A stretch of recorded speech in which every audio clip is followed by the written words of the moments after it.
सकीना बहन, वो हानिया मुझसे कह रही थी कि मैं इस घर के मामलात में दखल ना दूं। इतनी अनापरस्त क्यों है ये लड़की? है कहाँ वो? वो नूरे को कलाम पाक पढ़ा रही है। नूरे माशाल्लाह ऐसे फरफर पढ़ रही है। माशाल्लाह। वो मैं फिर से आपसे कह रही हूँ कि जो कुछ भी देना है खामोशी से दे दें।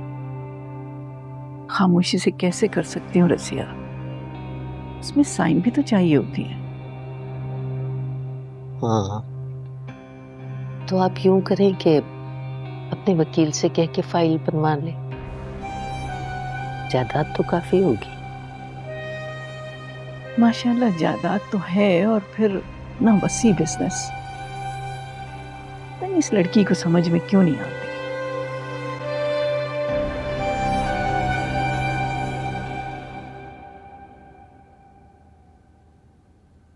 जरियाब,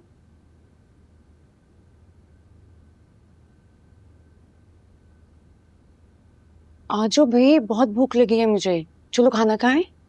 आपने अभी तक खाना नहीं खाया? तुम्हारे बगैर कैसे खाती मैं?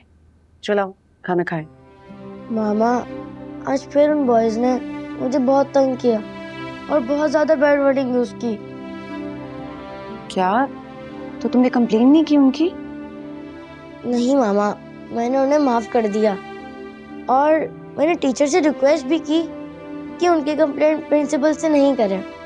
मगर उन्हें सजा तो मिलनी चाहिए थी ना। मामा, आपने ही तो मुझे सिखाया है कि माफ कर देना सबसे ज्यादा अफजल होता है, और कॉम्प्रोमाइज भी। मैंने कॉम्प्रोमाइज करना सीख लिया है।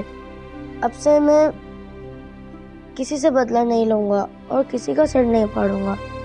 वेरी गुड बेटा, I am really proud of you. मामा, और मेरा प्राउड आप हैं जिन्होंने मुझे जीना सिखा दिया। Thank you so much. I love you. I love you too. चलो खाना खाएं। आज बेवकूफ हो तुम।